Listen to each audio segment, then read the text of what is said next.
boom, boom.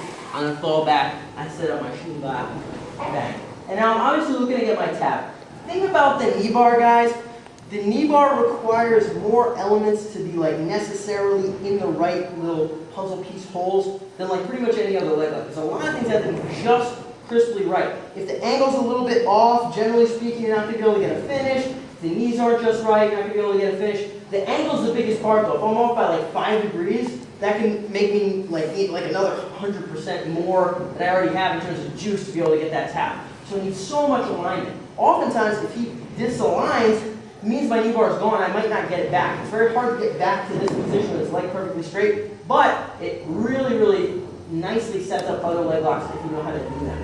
So as I'm here in the knee bar position, what Josh is going to do now is he's going to turn, he's going to point his toes, he's going to turn his knee that way, so he's going to point it that way. Yeah, going on to his opposite hip. See, he turns his hip away from me and he ends up like here.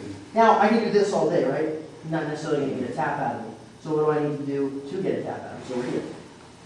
I'm in the knee bar. All right?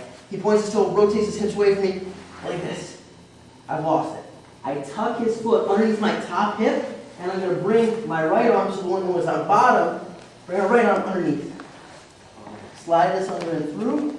So I set up for like a rear naked grip. My feet are kicking off of this opposite leg, and I'm clamping my elbow down as hard as I can here. I'm forcing this hand up. So as, look right here, it's actually a pretty smooth transition. When I'm in this position, I just tuck, slide through. Really, really simple. I can do it like really fast. Right into position. As I get this, I wind this up. I don't just go grab and then drive pressure. I wind tension into it already. If you do it just right, I might be able to get the tap with just that, but I'm going to try to be like relatively nice to Josh's leg because I know he likes walking. So we're here. I wind this up. I grab his shin, okay? Cross grip. So this is like a reverse grip Achilles. I'm stomping on this far knee. I'm going to drive my hips forward, clamp it as hard as I can on the side of my body. Like that.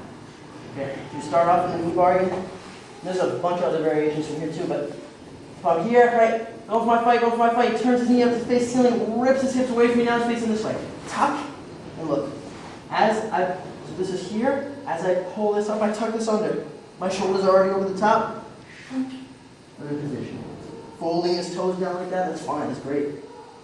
Again, I wind tension in, so it's not, I don't just grab. I use my bicep to whack that blade of my forearm right up into his Achilles and lock it in. There's already a lot of tension loaded right in here. It's not just I get my grip and then drive my hips. I wind this. This is very tight. Submission.